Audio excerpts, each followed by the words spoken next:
Now in step 8, we're going to use that linear trendline equation that we just generated using our data, as well as this formula from step 6, if you remember that one.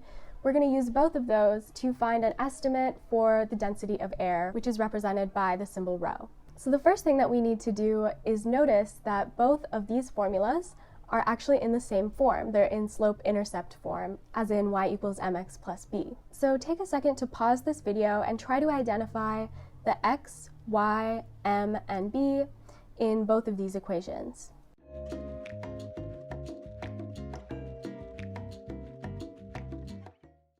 So in our trendline equation right here, it's pretty clear that we have y equals our slope times x plus our y-intercept. But in this formula from step 6, it might be a little less obvious. Looking at these two formulas and thinking back to our graph, we know that our measured pressure is going to be our y variable and the height is going to be our x variable. So that leaves the pressure on the ground right here to be our y-intercept and this negative rho g to be our slope m. And now that we've realized this, we can solve for rho by setting this slope equal to this slope, which we actually know the value of from our linear regression.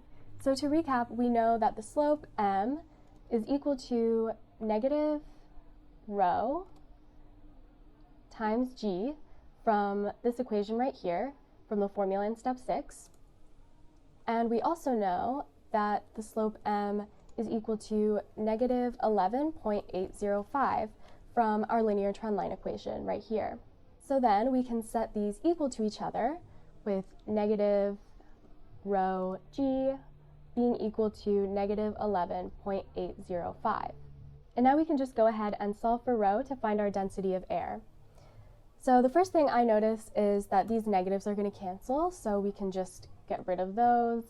And then we're going to need to divide both sides by g to find rho. So we're left with rho equal to 11.805 divided by g, which we know at the surface of Earth is about 9.8 meters per second squared. And if I put that in my calculator, it comes out to 1.205, and that's in units of kilograms per meter cubed. And I put this little note at the bottom here that depending on the season, the density of air can range from about 1.1 to 1.23 kilograms per meter cubed. And that just kind of gives us a reference point of whether or not the answer we found here is reasonable. And 1.2 is within that reasonable range, so it looks like we were able to find a very reasonable estimate of the density of air using our linear model of the relationship between pressure and height. So step 9 is a little bit of a challenge to think of another kind of experiment that you might be able to do to find the density of air like we just did in step 8, but without using a barometer or measuring air pressure. So what might be another quantity that we could measure or calculate that is dependent on air density so that we could solve for it? And it gives us a hint here that that kind of experiment might involve a parachute. So take a moment to pause this video if you want and think about how you might conduct that experiment and how we would find the density of air.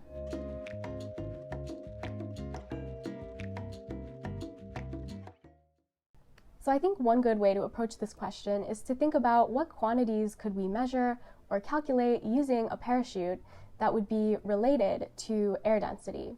So with this parachute scenario, we could drop the parachute and find its terminal velocity, which is dependent on air density. And in theory, you could do this with any object that you drop, but a parachute was mentioned because it's a lot easier to know the air drag coefficient of something like a parachute as opposed to a really smooth, streamlined object. And there are plenty of other different experiments that you can do to infer the density of air, but this is just one that would be relatively easy if you had a parachute.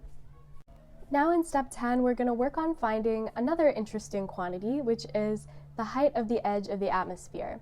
And while in reality it's really hard to say exactly where the atmosphere ends and space begins, one reasonable way of estimating this is to think of the edge of the atmosphere as being the height where air pressure is equal to 0. So going by this definition of the height of the edge of the atmosphere, we can use the formula from step 6, our linear trendline equation, and our calculated density of air to find that height, which we're calling h space. So here once again we have the formula from step 6, and to start solving for the height of the edge of the atmosphere, we're going to set the measured pressure equal to 0. So I'll just replace this with a 0. So now to start solving for the height of the edge of space, I'm going to move this term of the equation over to the left side. So we get rho g h space is equal to the pressure on the ground. And then our last step is going to be to divide both sides by rho g to isolate the height of space. So we get that h space is equal to the pressure on the ground divided by rho g. And let me just fix my formatting here. So my first measurement of pressure, which was the pressure at 0 meters, was 98,732 pascals. And I'm going to divide that by my calculated density of air, which we calculated right up here to be 1.205. I'm just going to copy that and paste it down here.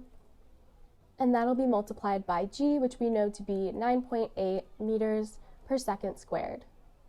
So when I put this in my calculator, first I multiplied these two numbers in the denominator, and I found that this was equal to 11.809.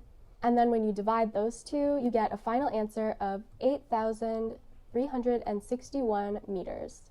So that is our estimate for the height of the edge of the atmosphere, about 8 kilometers off the surface of Earth.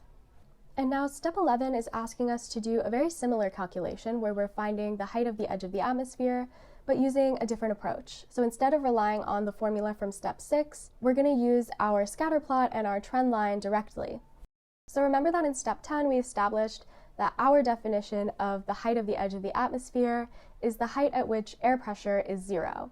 And also remember that in our trendline equation here, pressure is our y variable and height is our x variable. So what we can do is simply set y equal to 0 and solve for x to find our height of the edge of the atmosphere. And you can also think of this as solving for the x-intercept. You can imagine that the point where this line crosses the x-axis is going to be the height of the edge of the atmosphere. So back to our equation, we're setting y equal to 0, and then we're going to solve for x. So I'm going to move this term over to the left side, and we get 11.805 x is equal to 98,732. So now we just have to divide both sides by our slope, 11.805, to find x, the height of the edge of the atmosphere. And plugging that into my calculator, I get a very similar answer to what we got in step 10, which is 8,364 meters. And it's also interesting to notice that when we scroll back up to our work in step 10, you can see that we were doing the exact same calculation, except the rounding is a little off with our slope. But by multiplying our calculated rho by g, we actually reconstructed the slope of our trendline equation. So aside from rounding errors, these answers are exactly the same. And once again, it's totally okay if you don't have the exact same answer that's actually expected because we have different data. But it'll hopefully be close to 8 kilometers.